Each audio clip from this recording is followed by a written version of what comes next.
రోజున doctor BR Ambedkar statue వేస్తే ఒక రిపోర్ట్ వచ్చింది, విజయవాడలో డాక్టర్ బిఆర్ అంబేద్కర్ స్టాచ్యూ. ఇది బాగుంది, ఆయన చూసుకోడే కిషోర్.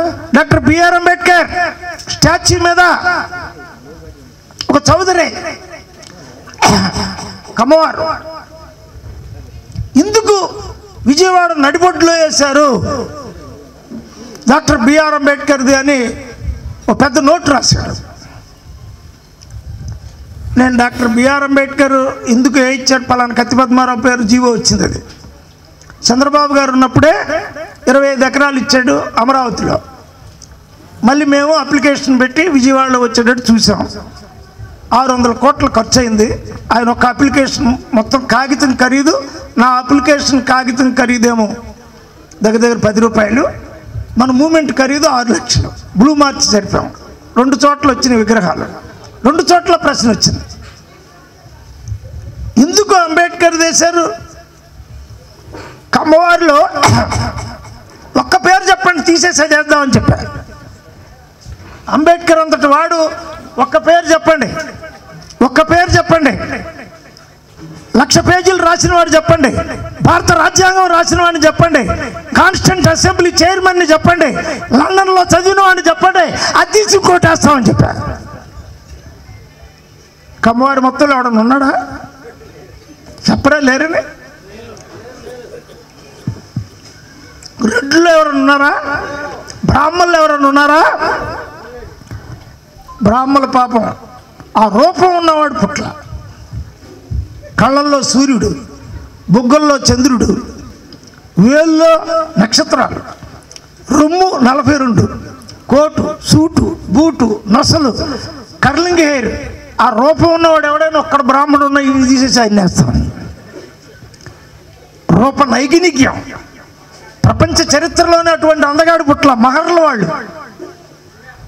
ఆ తల్లి రమాబాయి ముఖం గురించి అమెరికన్ రచయిత ఆమె యొక్క జీవన వర్తన గురించి 500 పేజీలు రాశాడు రమాబాయి. ఆ రమాబాయి వెనక ఉన్నటువంటి బ్యాక్గ్రౌండ్ 6 మంది గొప్ప సుబేదారుల యొక్క చెల్లెలు, 6 మంది సుబేదారులకు చెల్లెలు. అంబేద్కర్ మేనమామలు 6 మంది సుబేదారులు. అటువంటి వాడు లక్షలు ఖర్చు పెట్టకుండా ఏం చేస్తాడు?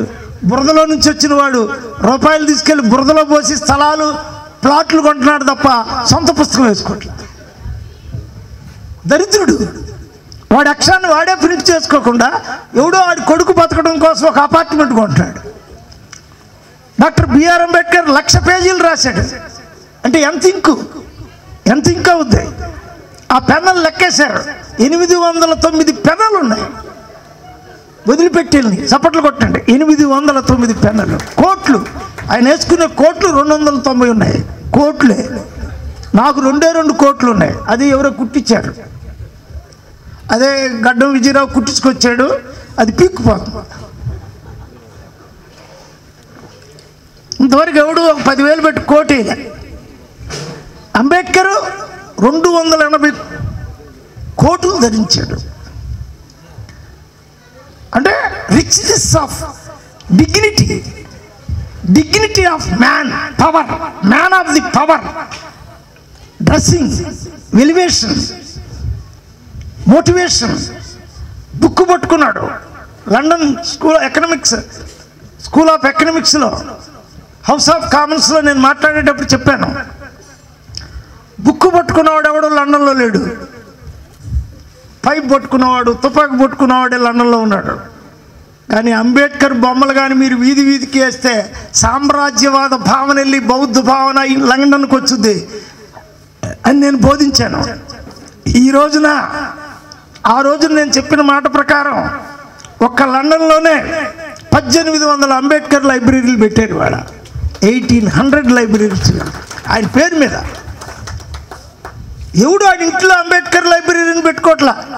ఇంత పొడుగోటి టీవీలు, ఎల్సిడి అంటే ఏదో నాకు తెలియదు, ఇంత పొడుగోటి క్వశ్చన్ అయ్యంటే సోఫాలు, పొట్టలు ఇంత లావు అయిపోయి పిల్లలు ఆడుకుంటున్నారు.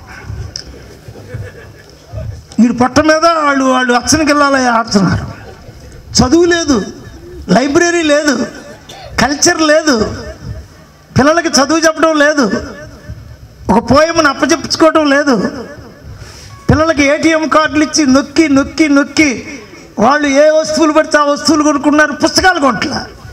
డాక్టర్ బిఆర్ అంబేద్కర్ 60,000 పుస్తకాలు లండన్, జర్మనీ ప్రింటింగ్ ఏరియా నుంచి, ప్రతి ఏరియా నుంచి తీసుకొస్తే సేక్రెడ్ ఆఫ్ ఈస్ట్ ఒక సంస్కృత గ్రంథాలే నాగరిలిపిలో ఉన్నటువంటి 10,000 పుస్తకాలు ఆయన దగ్గర ఉన్నాయని BBC వాడు రాశాడు.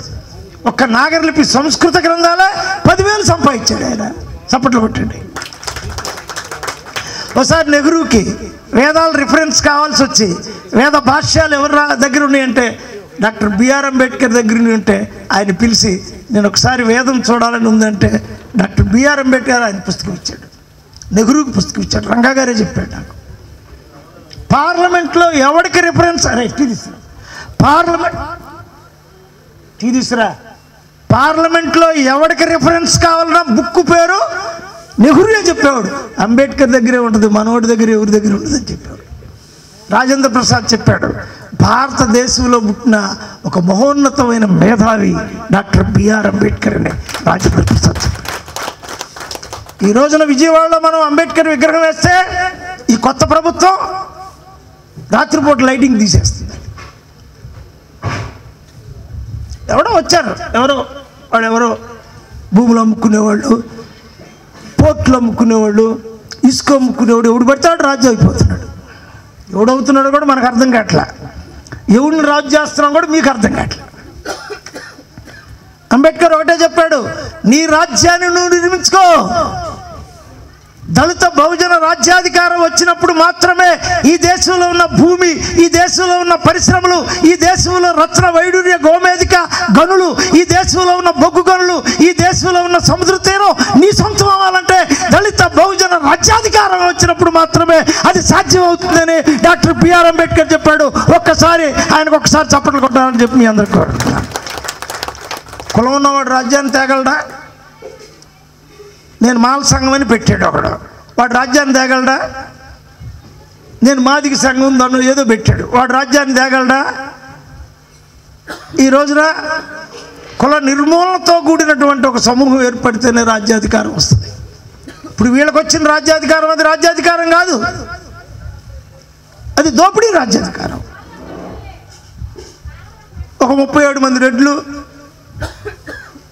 ఒక 32 మంది కమ్మవారు, ఒక 29 మంది కాపులు, ధనవంతులందరూ కూడి ఈ మాలమాదిగ వాళ్ళకి రాజ్యం రాకుండా చేయాలని వాళ్ళు ఏదో ఒక కమిటీ పెట్టుకున్నారు. వాళ్ళు తన్నుకుంటారు పంచుకునే దగ్గర. కానీ ఇదే పీరియడ్లో మళ్ళీ మనం రేపు బహుజన రాజ్యాధికారం అని ఒక సెమినార్ పెడితే ఉద్యోగులు రావట్లేదు, ప్రొఫెసర్లు రావట్లేదు, ఇంకా మళ్ళీ ఎవరు ఇక నాగళ్ళకి ఓడగొట్టిన నాగళ్ళలాగా మేము ఒక 20 మందిని చేరుతున్నాం. పంతగాని రమేష్, నేను గడ్డాలు మీసాలు పెంచుకొని భూగోడలలో పెట్టిన వాళ్ళు మా గాలి బ్యాచ్ ఒకటి ఉంది.